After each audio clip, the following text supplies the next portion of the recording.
toma o seu assento. Aproveita ao sentar, pega a Bíblia. Aproveita pegando a Bíblia, abre a Bíblia. Aproveita que você abriu a Bíblia, vai lá para o livro de Josué. Já que você está no livro de Josué, vai para o capítulo 3. E já que você está no capítulo 3, vai no versículo 5. Pegou o caminho, irmão? Isso aqui é o GPS da Bíblia. É o Waze da Bíblia. Vamos lá? Tem crente aí? Outra glória. Está assim na Bíblia, ó. Disse Josué ao povo, você conhece de cor. Santificai-vos, porque amanhã o Senhor fará maravilhas no meio de vós. A gente precisa pensar um pouco sobre essa expressão, porque o povo de Israel foi preparado para esse momento. Não é? Eles não eram preparados para uma batalha, mas na sua alma eles estavam ansiosos por isso. Eles eram os filhos, essa geração eram os filhos dos pais que morreram no deserto, que não acreditaram, mas eles estavam acreditando. E eles queriam muito. No texto, quando você lê, quando Deus fala assim para Moisés, levante a arca e caminhe, eles imediatamente saíram das suas tendas e caminharam. E seguiram a arca e foram adiante, que eles estavam com muita fome, muita sede de viver aquela experiência da conquista da terra prometida. Irmãos, eu preciso muito da sua atenção. Vocês peguem bastante, porque eu vou entrar no assunto aqui. E é interessante isso, eles estavam com muita vontade. Eu costumo dizer que eles estavam com a faca entre os dentes. Não eram habilitados em guerras, mas o seu espírito estava assim. Mas mesmo assim, Deus dá uma orientação para Josué, e Josué fala, não é? Santificai-vos, porque amanhã o Senhor fará maravilhas. E eu acredito que nós, inclusive, estamos no tema da santificação, que para todos os momentos da nossa vida, tudo que nós queremos viver, a santificação é necessária. Ela é necessária em todas as áreas da nossa vida, das experiências que nós vamos viver. E eu quero chamar a sua atenção para isso, porque é importante. Talvez algumas pessoas não entendam, não conseguem viver o processo da santificação por falta de entendimento de uma área ou outra do cristianismo. Como é que eu me santifico na adoração? Como é que eu me santifico, como a nossa família está vivendo um ambiente agora assim, né, de uma luta nesse sentido? Como é que eu me santifico nesse momento? Como é que eu me coloco diante de Deus nessa hora? Na perda de alguém, ou alguém enfermo, ou numa crise familiar, ou numa crise financeira, enfim, qualquer ambiente que você quiser colocar diante de você, me dá de entender nesse texto que eu preciso santificar. Porque, ouça, crente, tudo que eu passo nessa vida, Deus está pensando como eu posso ficar melhor em Deus. Pegou ou não? Vou repetir. Tudo que eu passo nessa vida, Deus está pensando em como eu vou me tornar melhor em Deus. Tem crente aí? Por isso que Paulo, aos Romanos, ele diz assim, né, que todas as coisas cooperam para o bem daqueles que amam a Deus, daqueles que são chamados segundo seu propósito. Se todas as coisas cooperam para o bem, isso significa que tudo que acontece na minha vida, as coisas mais tristes, mais alegres, as mais desafiadoras e aquelas nem tanto, todas elas vão contribuir para que eu cresça, porque todas elas contribuem para o meu bem, para que eu cresça, para que eu me aproxime de Deus. Tem crente aí entendendo? Tem crente? Então vem comigo aqui. Josué é um estudo sobre sucesso. E nesse sentido pode ser comparado a Êxodo e Atos. Eu já li. Isso aqui é texto de um comentário bíblico falando sobre o que é a respeito do livro de Josué. E eu me lembro que eu já li. Eu procurei, não achei. Ou eu li em casa e achei que tinha lido para você. Esse livro deve ser lido, portanto, meu irmão, para quem quer ser bem-sucedido. E esse autor, inclusive, faz uma referência, faz uma comparação, melhor, ao livro de Êxodo e ao livro de Atos, que são Êxodo, a saída do Egito, a vitória saindo do Egito. Atos é o início da igreja, a batalha que eles vencem, constituem a igreja em Atos dos Apóstolos. Faz uma referência a Josué, que também é a conquista. Se alguém quer ter sucesso na vida, leia Josué, leia Êxodo, leia Atos dos Apóstolos. para você ser inspirado a viver algo grande em Deus. Embora aprendemos muito com os erros e fracassos, é muito estimulante aprender também com as coisas boas, as coisas sendo bem feitas, as coisas acontecendo. A gente pode aprender, mas escute, conquista é o tema central, de Josué. É o tema central.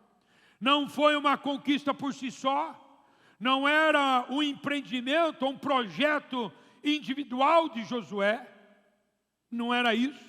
Era o sucesso dessa empreitada, era muito importante para todos que estavam ali, era importante para todos, tinham que participar, era importante para a religião judaica, para o povo de Israel, eu creio e posso dizer, afirmar, era importante para a obra de Deus, para aquilo que Deus queria construir, não é? Então era importante para todas as pessoas.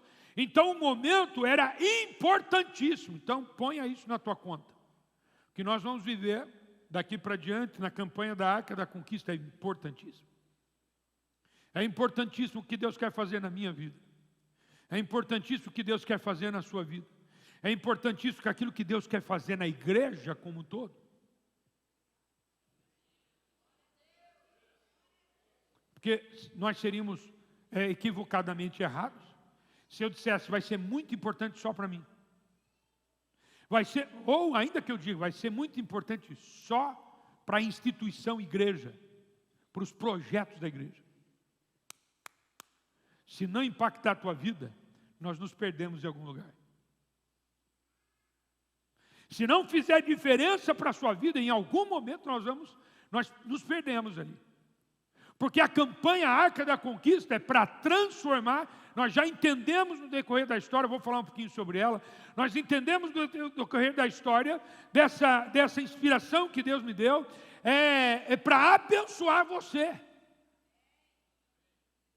Porque é muito natural isso, abençoando você, abençoa a sua família, abençoa a sociedade, abençoa a igreja, é natural isso. Não dá para desassociar o que Deus quer fazer na sua vida com o que Ele quer fazer na minha ou do teu irmão que está do teu lado e da igreja. Não dá para desassociar isso. Ou você vive uma experiência, ou não vai dar certo. Talvez essa seja a grande questão que Deus quer nos ensinar. Por isso é um momento importantíssimo. É definitivo para todos, inclusive para o futuro daquilo que Deus gostaria de fazer. E eu acredito nisso como igreja. A importância, talvez, do jeito de viver, a importância do jeito de pensar do povo de Israel, e aí a gente coloca a santificação, se constituíam, talvez, meu irmão, numa bomba atômica, se for comparado, constituindo uma bomba atômica. O que o senhor está dizendo, pastor? Estou dizendo assim, a soma da minha vida pessoal, com a soma com a sua vida, e a soma com aquilo que Deus quer fazer na igreja, vira uma bomba atômica. Eita glória! Tem crente entendendo? Aquilo que Deus quer fazer na minha vida, aquilo que Deus quer fazer na sua vida, com aquilo que Deus quer fazer na igreja, se for para uma comparação, eu uso a bomba atômica. Não há inferno, não há dificuldade, não há crise, não há governo, não há ninguém que possa impedir aquilo que Deus vai fazer quando isso acontece. É literalmente a unidade de 3 elementos que se transformam numa bomba atômica. Tem crente aí, irmãos? Tem alguém entendendo? Eu quero que você veja como isso é importante. Esse momento para o povo de Israel, para a conquista, não é que fosse verdadeiramente um sucesso. E o sucesso não seria apenas para 1 ou 2, mas para todo o povo. Mas se o sucesso não era para 1 ou 2, para todo o povo, era necessário o envolvimento de todos e não apenas de alguns. Tudo que nós queremos fazer quando todo vem, com certeza isso é um poder muito maior. Por isso esse texto era importante. Deus falou para Josué assim, pare esse povo agora, diga para eles, santificai-vos, porque é certeza que Deus vai fazer maravilhas amanhã. Vou repetir. Ele disse assim para Josué, fale para o povo, santificai-vos, porque é certeza que amanhã Ele vai fazer maravilhas. Eu preciso, Deus precisa, o Espírito Santo está falando comigo e com você. É preciso que você creia que Deus tem algo muito maior amanhã do que hoje. Tem crente aí ou não? É muito importante você entender que Deus vai fazer algo. Senão nós viramos atos de religiosidade. A gente vira, não irmãos, aqui a igreja, não é o exercício de ser igreja, é um exercício de experiências constantes, que muda sim a minha vida e muda o meu ambiente. E, ou seja, estabelece uma condição para aquilo que Deus quer fazer amanhã. Tem alguém me entendendo? Estabelece, constitui a condição ideal para aquilo que Ele deseja fazer amanhã. E você acha que Deus não quer fazer uma maravilha amanhã? Você acha que Ele não tem maravilhas para fazer amanhã? Você não acha que Ele sempre tem algo para nos surpreender no amanhã? Lógico que tem. Ele é o Deus que criou os céus e a terra, fez todas as coisas. Foi incrível isso. E é por isso, irmãos, que é preciso que você entenda o que é a campanha da Arca da Conquista, não é? E o seu propósito. Talvez alguém pergunte isso para mim, eu vou responder. A primeira coisa que eu gostaria que você anotasse mesmo, que eu quero que você leve isso para você pensar, o que você poderia esperar de uma campanha da Arca da Conquista? O que você espera? Eu gostaria de elevar o seu nível de espera, seu nível de expectativa. Se a gente pensar em Deus, a gente fala o limite é o céu. Não, se a gente pensar em Deus, nem o céu é o limite. Então, pensar em algo muito grande, de mudar uma realidade, de mudar um estado quo, assim, mudar uma realidade, mudar o que você está vivendo. Deus quer se revelar a você através dela. Deixa eu fazer uma pergunta aqui. Quem já foi abençoado com a campanha, através do exercício da campanha da Arca? Levante a mão. Mas faz um barulho aí, porque levantar a mão é bom, mas não é o testemunho de uma ou duas pessoas, são pelo menos a maioria aqui que participou, já viveu uma experiência. Eu explico para você, porque eu tenho... Quem é a primeira vez que está pensando em participar ou vai participar da campanha da Arca? Levante a mão. Tem algumas pessoas aí, tem várias pessoas novas na igreja, então tem um bocado de gente. Então, deixa eu contar para você, a campanha da Arca da Conquista surgiu em 2006, quando o pastor... nós tínhamos acabado de construir essa igreja, estávamos assim numa condição financeira bem difícil. A nossa igreja, Deus fez um milagre, né? Nós nunca fomos processados, nada protestados, nós pagamos tudo. Era um grupinho bem menor do que esse, não é?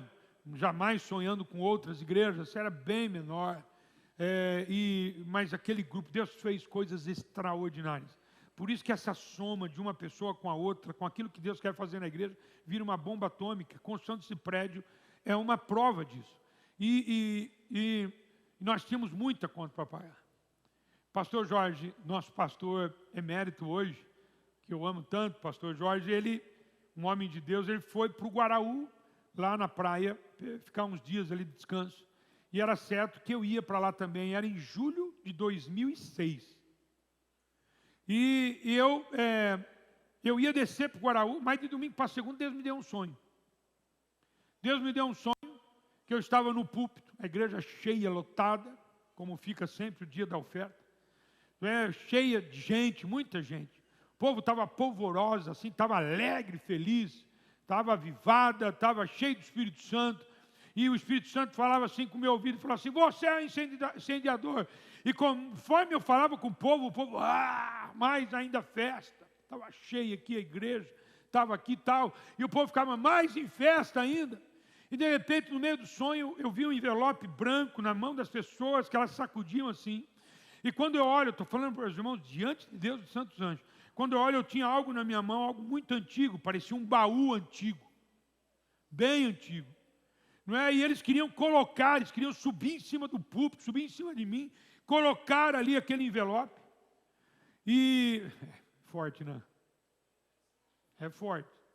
E aí eu estava lá assim, e de repente olhei, era uma arca. Tal, e eu acordei, peguei o telefone do lado da cama, tinha aquele telefone que fazia tec, tec, tec, tec, não era do girar não, que do girar é mais antigo, né? Era o tec, tec, tec, peguei, liguei para o pastor Jorge lá no Guaraú. Falei, pastor Jorge, tive um sonho. Falei, é? Falei, nesse meu sonho, eu tenho de contar uma coisa. Eu vou fazer uma oferta. Estou falando em 2006. Vou fazer uma oferta. E nós vamos levantar num único dia, uma única oferta de 100 mil reais. Ele falou, que é isso, Clóvis? Falei, vem para cá e não você chegar aqui, você me conta. E aí eu fui para quarta-feira, eu fui lá, contei para ele. Ele reuniu depois todos os pastores, inclusive na nossa igreja lá de Campinas. Ele reuniu todos os pastores e compartilhou o nosso sonho, compartilhei o sonho, e dali nasceu a campanha da Arca da Conquista. Que talvez para ter 1 ano, 2 anos de edição, a gente entendia que Deus estava dando uma suprimento, estava dando uma condição da igreja pagar tantas contas, porque a gente acabou de construir isso aqui, começamos a construir uma igrejona lá em Campinas, que tem 10 mil metros de área construída. Então, ele era muita coisa. Então, nós acreditamos em Deus, que era uma ferramenta que Deus estaria, porque Deus falou para o pastor Jorge que o povo era o recurso, então que Deus abençoaria o povo de Deus e pagaria as contas. Foi o que aconteceu, irmãos. Mas no decorrer do caminho, Deus foi dando entendimento por diversas formas, diversas pessoas falando ao meu ouvido, que isso era muito maior do que pagar uma conta. Era transformar um povo para algo muito maior, para um crescimento muito maior. Porque pagar a conta acabou, né? Você acha que Deus acaba? Você acha que Deus para? Aí são 17 anos de campanha Arca da Conquista, é isso, pastor Maurício? 17 anos. Quer saber como é que foi? Porque eu vou contar até 3. Se foi boa, você faz um barulho. Você que participou. 1, 2, 3. Foi boa demais, irmão. Muitos irmãos foram abençoados. Muitos irmãos tiveram a sua vida transformada. Vimos muitos irmãos fazendo sacrifícios que eu falava, só Deus para levar essa pessoa. Jesus levou essa semana uma irmã muito querida, que eu amo, né? Não amava, eu amo de paixão, porque ela cuidou da Evelyn, então eu chamava ela de minha, com muito respeito, muito amor, chamava ela de minha sogra preta. E era Josefina, Josefina pensionista, ganhava um salário mínimo, trabalhava aqui na igreja também, ganhava um salário mínimo. Irmão, você não tem ideia que essa mulher fazia de oferta, não é, pastor Maurício? Você não tem ideia. Eu falo, mas como que essa mulher consegue? Não é como ela consegue fazer essa oferta? E morreu com honras, porque Deus tirou ela de uma favela, que ela não tinha condição de sair daquela favela. Durante esse prazo, Deus deu uma casinha para ela. Se for através da prefeitura, para mim não faz nem diferença. Fui lá visitar ela doentinha, fui lá visitar ela, mas que casinha bonitinha. Casa com já geladeira, com fogão, tudo certinho. Uma suíte. Que é isso, irmão? Ela tinha uma suíte.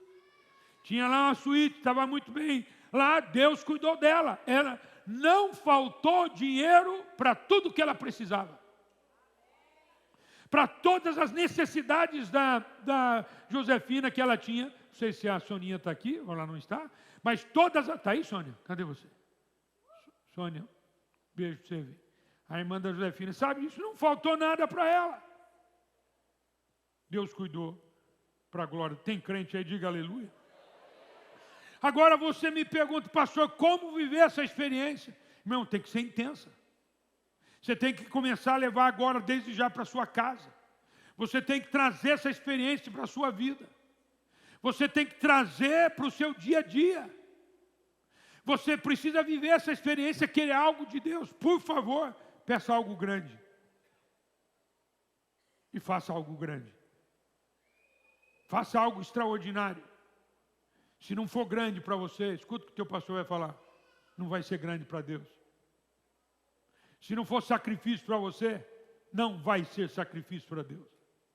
Se você não levar a sério, desculpa lhe dizer, nem Deus vai levar. Traz queira viver uma experiência, traz isso para você, queira viver uma história. Queira escrever uma história sua, de um tempo que você viveu em Deus. Queira viver essa história, traz para você. Anote que você gostaria. Talvez você diga assim, pastor, não preciso de nada, eu estou de boa, eu tenho tudo, pelo menos o que eu tenho está bom para viver. Ok, pode ser isso. Mas você não acredita que Deus tem algo a mais para você viver um desafio, para você conhecer mais a Deus e como consequência você ter mais para Deus como pessoa, como dons, como propriedades, por que não? Algo que você queira viver, não apenas como pessoa, mas como igreja. Se tem uma coisa boa, irmãos, é a igreja realizar coisas, obras. Já quero aproveitar e já falar isso, que veio em mim, eu preciso falar. Eu preciso de gente que queira fazer uma obra social poderosa. Se tiver alguém que tem chamado para fazer uma obra social, eu tenho algumas ideias incríveis. E eu quero, e a nossa igreja precisa fazer isso, uma grande obra social. Se tem alguém que tem um chamado, gosta de cuidar de pessoas, gosta disso, de interessar pela necessidade dos outros, então vem falar comigo, vai ter gente aqui. Tá, vamos colocar um QR Code. Nossa, que chique, não? QR Code. Tá, o QR Code, para você entrar, fazer a sua inscrição, vai ter uma reunião comigo, para a gente conversar, ver qual é o seu desejo. Tem alguém aqui que ama a obra social? Deixa eu ver se tem. Tem, ó. Quem mais? Tem. Tem lá em cima também? Tem? Opa. Você tem. Conheço, aquela irmã faz um trabalho social incrível. Eu preciso de ajuda, porque eu tenho uma ideia. Aliás, uma não, algumas ideias para ajudar a gente a fazer. Volta para mim. Volta de novo para a mensagem. Volta para mim, eu estou dizendo para mim mesmo. Eita glória, amém? Mas vamos viver uma experiência, irmão. Uma experiência de algo, de realizar algo, de construir algo, de levar o evangelho para outras nações, de a igreja ter condição de fazer algo sobrenatural nesse sentido, de sustentar muitos missionários aqui fora. Eu vou visitar alguns projetos, aliás, vou ter encontro com alguns missionários mundo afora, através do movimento do GKPN, eu vou participar e vou trabalhar com alguns missionários. Eu quero viver essa experiência para levar a igreja a participar disso de maneira poderosa, financeira, emocionalmente, espiritualmente. Tem crente aí ou não? Pastor, mas como a gente faz isso?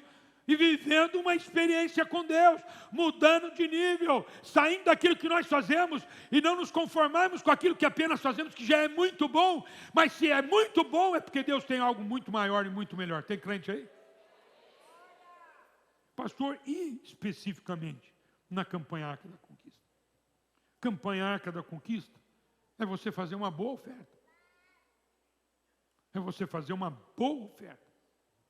Por isso, eu quero que nesta manhã, rapidamente, não vou me demorar, eu quero falar com você sobre o dinheiro no cristianismo. O dinheiro na Bíblia. Irmãos, eu devia ter trazido, eu fiz 27 páginas de textos bíblicos, Velho e Novo Testamento. Não tenho condição de colocar aqui, porque nós ficaríamos até o dia 7 de setembro. Mas 27 textos bíblicos do Velho e do Novo Testamento. Ai, pastor, mas dízimo é da lei. Você está muito enganado, o dízimo veio antes que a lei. O dízimo veio em Abraão. Abraão é antes que a lei.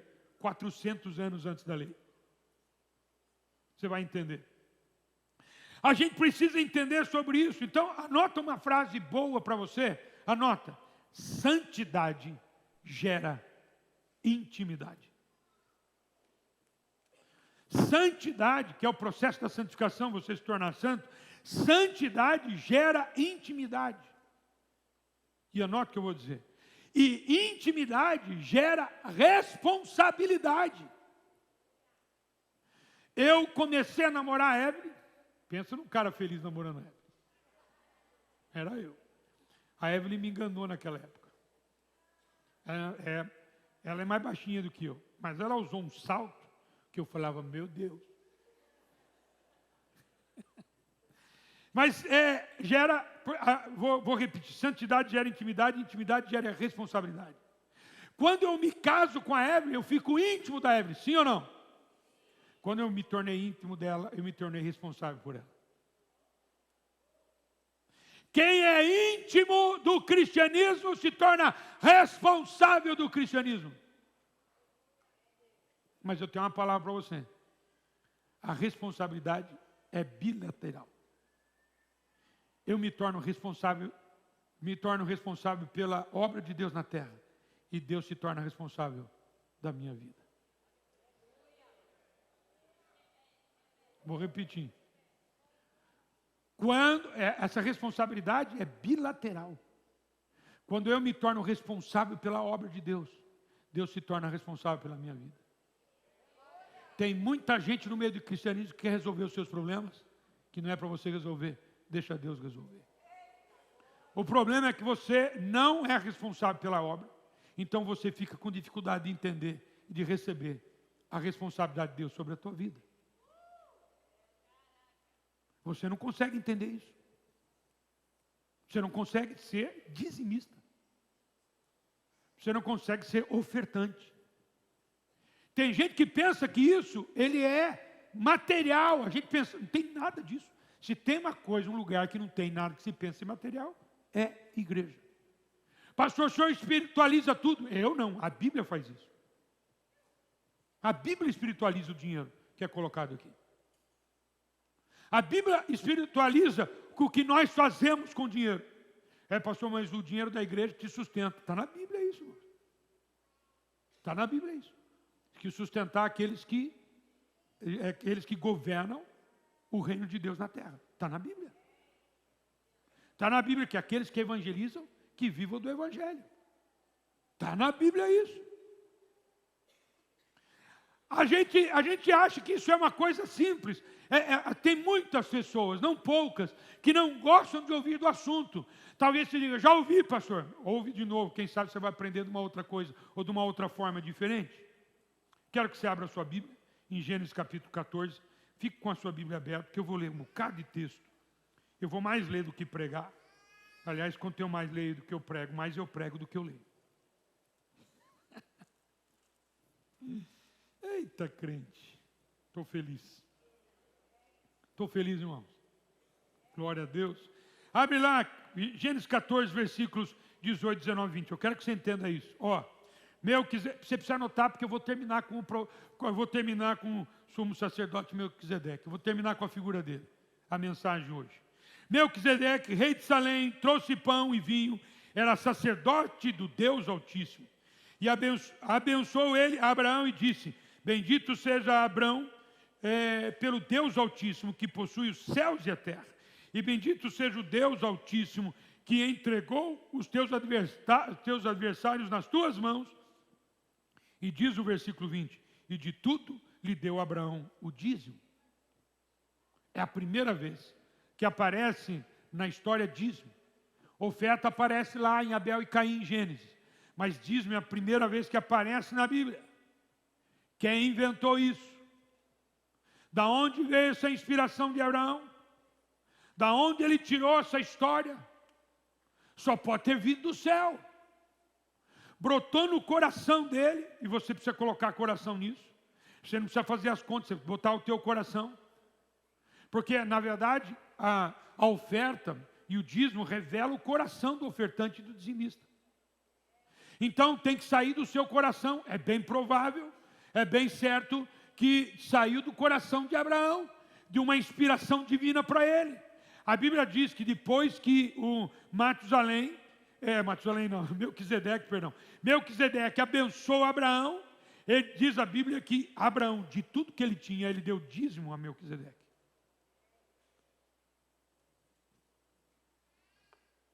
Anota isso, que isso vai ser muito importante para o nosso próximo passo. É a primeira vez que vem ali. Abre lá agora em Gênesis 28. Gênesis 28, de 18 a 22. 18 a 22. Diz assim, tendo se levantado Jacó cedo de madrugada, tomou a pedra que havia posto por travesseiro e a erigiu em coluna, sobre cujo topo entornou azeite, e ao lugar cidade que outrora se chamava Luz, deu o nome de Betel, que nada mais é do que casa de Deus. Fez também Jacó um voto dizendo: se Deus for comigo e me guardar nesta jornada que empreendo e me der pão para comer e roupa que me vista, de maneira que eu volte em paz para a casa de meu pai, então o Senhor será o meu Deus, e a pedra que erigi por coluna será a casa de Deus, e de tudo quanto me concederes, certamente te darei o dízimo. Quero que você entenda uma coisa: tudo aquilo que Jacó pediu, ele recebeu, mas ele recebeu inclusive algumas coisas mais próximo do encontro dele com seu irmão Esaú, não é? E quando é que ele deu o dízimo? Depois de tudo que aconteceu? Não, ele erigiu um altar aqui, e ele começou a dizimar ao Senhor a partir desse tempo. Ele começou a dar o tempo, e é interessante isso, porque a Bíblia nos dá autoridade para nós provarmos a Deus no exercício de ser dizimista. Ele nos dá autoridade: provai-me nisso, diz o Senhor. É a única maneira que você pode provar a Deus. Você não pode provar a Deus por uma saúde física. Você não pode provar a Deus, não, irmãos, numa outra condição. Você pode provar a Deus aqui. Quando você entrega o teu dízimo, Ele vai te abençoar e vai te prosperar. E quando a gente pega sobre o dízimo, está falando muito sobre prosperidade, sobre riqueza. Abre comigo em Êxodo. Irmãos, tem muitos textos. Gostaria que você fizesse uma pesquisa na internet e todos os textos sobre dízimos e ofertas. Você vai ficar impressionado. Êxodo 35, versículo 5. Vou ensinar algumas coisas para você aqui. Versículo 5. Diz assim, ó: tomai do que tendes uma oferta para o Senhor, cada um de coração disposto, voluntariamente atrará por oferta ao Senhor ouro, prata e bronze. Vai para o versículo 25 desse mesmo capítulo. 25, deixa eu ver se é 25. 22 desse mesmo capítulo. Diz assim, ó: vieram homens e mulheres, todos dispostos de coração, trouxeram fivelas, pendentes, anéis, braceletes, todos objetos de ouro. Todo homem fazia oferta de ouro ao Senhor. No versículo 5 ele pede, no versículo 22 o povo atende. E eu nem peguei a história de Davi na construção do templo. Quando Davi chega, Davi acumula o dinheiro para a construção do templo, ele até pede para parar, de tanto que está vindo. Então eu quero que você entenda alguma coisa aqui. Anota isso, irmãos, para você meditar em casa. Porque eu vou fazer um estudo para casais, eu vou me preparar, aliás, já está preparado, o casal e a vida financeira, e eu quero dar explicação específica sobre aquilo que eu vou dizer, porque isso aqui daria uma aula de escola bíblica enorme. Você tem 3 maneiras para você ser abençoado através de dinheiro. Primeiro, dízimos. Anota isso. Segundo, ofertas. E terceiro, esmolas. Você tem 3 maneiras. Talvez você não esteja exercendo uma. Talvez você não esteja exercendo nenhuma. A primeira é dízimo. A segunda são ofertas. E a terceira são esmolas. Pastor, uma esmola é importante? Vai lá em Provérbios 19, 17. Está dizendo assim: aquele que abençoa, que ajuda um pobre, empresta a Deus. Ou seja, quando você dá algo para um pobre, Deus fica devedor de você. Você está brincando, né, pastor? Não, está na Bíblia. Aquele que dá ao pobre, empresta a Deus.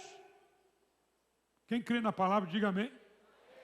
Então, veja bem, oferta, escreve ofertas, e risca assim do lado, escreve amor. Você só oferta se você tiver amor. Se você quiser como exemplo, tem lá em Lucas capítulo 21, versículos de 1 a 4, a mulher viúva, pobre, que ela deu tudo que tinha. Aí Jesus olhando, falando de oferta, Jesus falando assim: quem deu a maior oferta? Aí, os discípulos ficaram assim, Jesus falou: quem deu a maior oferta foi a viúva pobre. Ela deu mais do que todos, porque todos deram daquilo que sobrava. Mas ela não, ela deu de tudo que tinha, de todo o seu sustento. O que Jesus estava falando aqui? Ela tinha muito amor pela obra. Só faz sacrifício quem ama. Se você não amar a obra de Deus, você não consegue fazer a sua melhor oferta. E a campanha Arca da Conquista fala sobre oferta.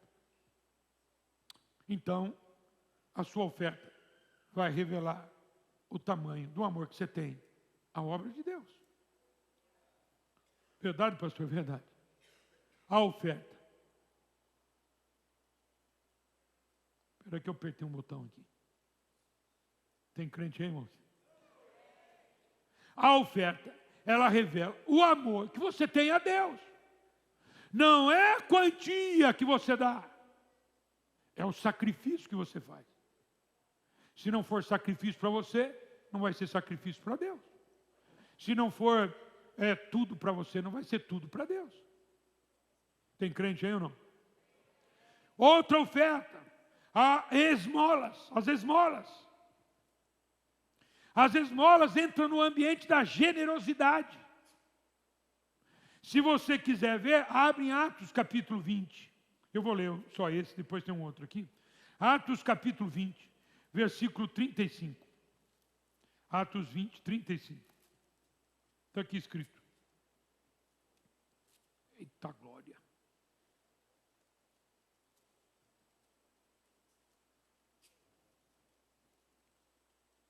Aqui, ó.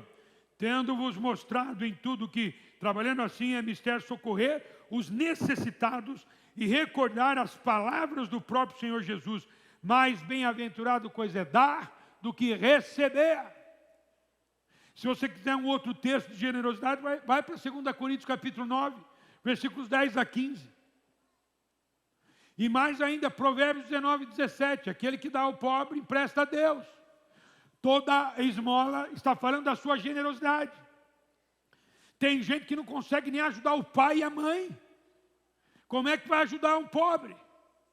Um necessitado? Se você quiser aprender um pouco sobre isso, tem um livro muito bom, que é o Ministério da Misericórdia, de Timothy Keller, que fala sobre isso. Tem uma frase incrível. Você sabe por que Deus coloca os necessitados dentro da igreja? Ele coloca os pobres dentro da igreja para que a gente tenha a oportunidade de abençoá-los, de ser generosos. Para que a gente tenha a oportunidade de usar do Ministério da Generosidade.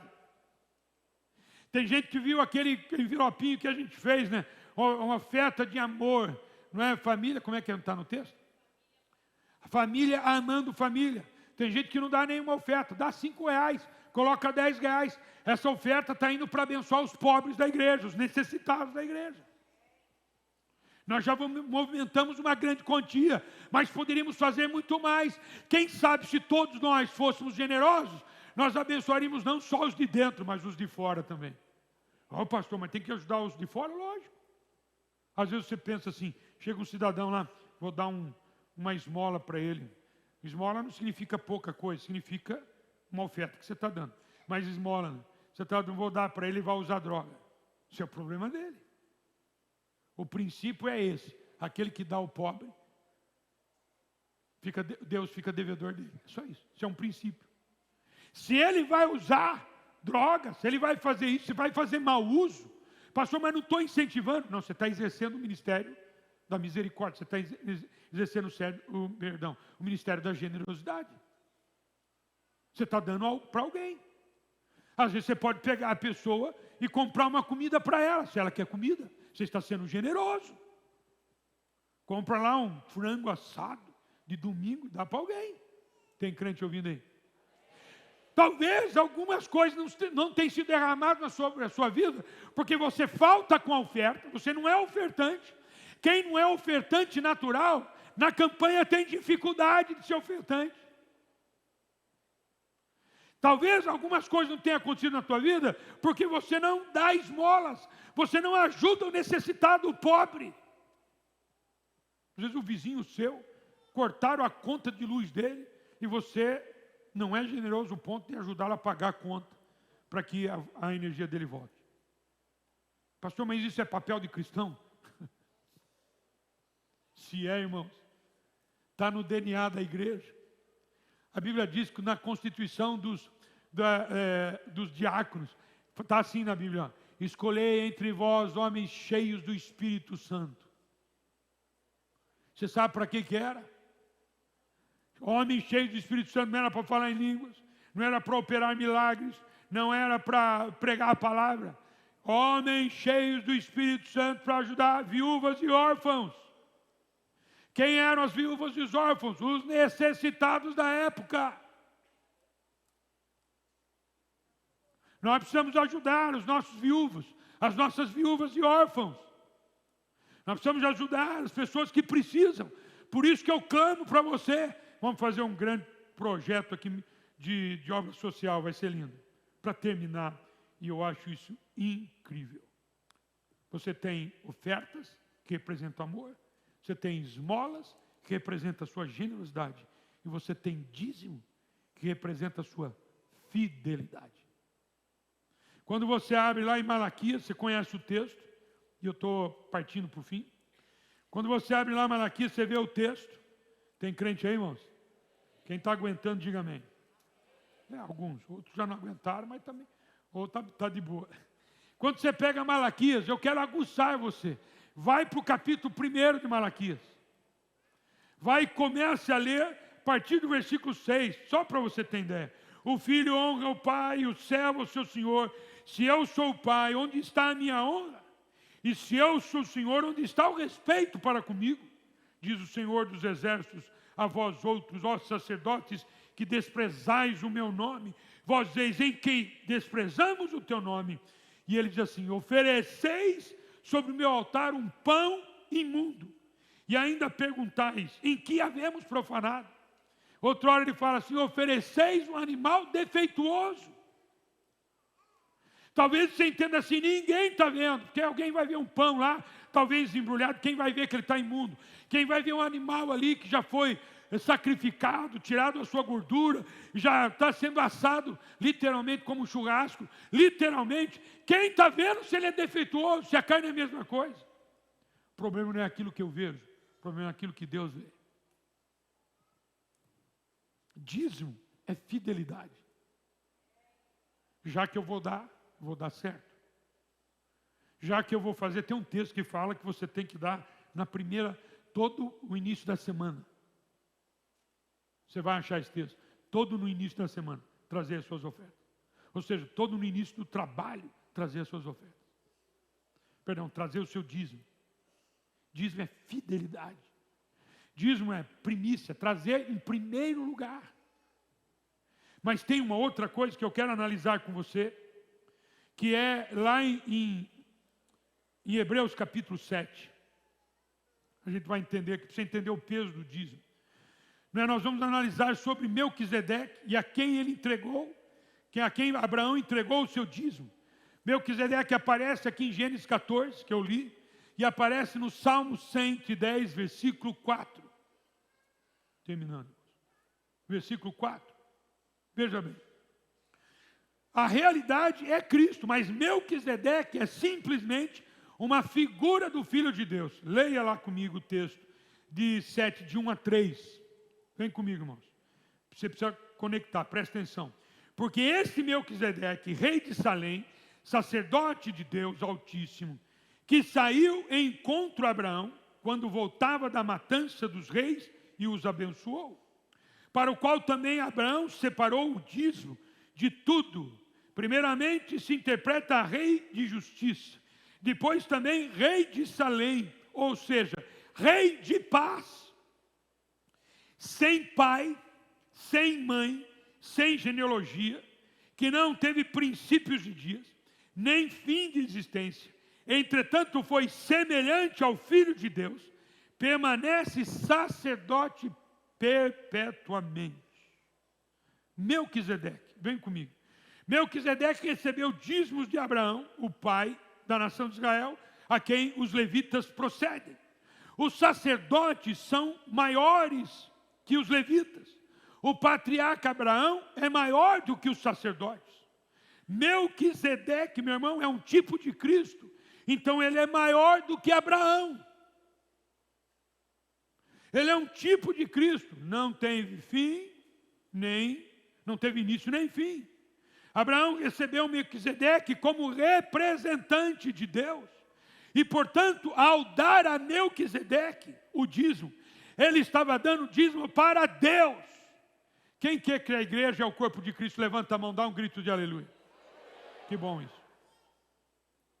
Quando Abraão dá o dízimo a Melquisedeque, ele estava dando para Deus, porque ele reconhecia a autoridade de Melquisedeque. Porque Melquisedeque, diz a Bíblia, que ele era rei da justiça e rei de paz. Duas palavras que você só encontra na pessoa de Cristo: rei, profeta e sacerdote. Ele era rei e ele era sacerdote. Jesus era rei e sacerdote. Duas palavras que encontravam em Jesus: rei e paz. Duas palavras que encontraram em Melquisedeque: rei e paz. Nenhum sacerdote levítico ocupou a função de rei, e nenhum rei de Israel ocupou a função de sacerdote. Melquisedeque era o tipo de Cristo, que ele era rei e sacerdote. Melquisedeque era singular, porque ele não sabia de onde ia, a gente não sabe de onde ele veio, mas também não sabemos nenhuma pista para onde ele foi. Ele nunca nasceu, pelo menos não está registrado, ele nunca morreu. Eu acho que isso deve ter acontecido, mas não está na Bíblia. Se não está na Bíblia, há um propósito nisso.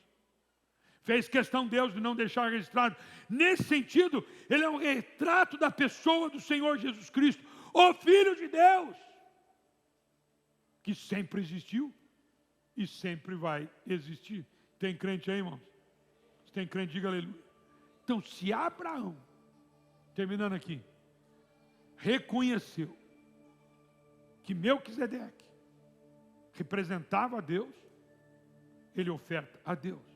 Então vem comigo. Se Abraão, o pai dos crentes, o pai do povo de Israel, pagou o dízimo a Melquisedeque, nós, filhos de Abraão, devemos pagar os dízimos a Jesus, o sacerdote, segundo a ordem de Melquisedeque.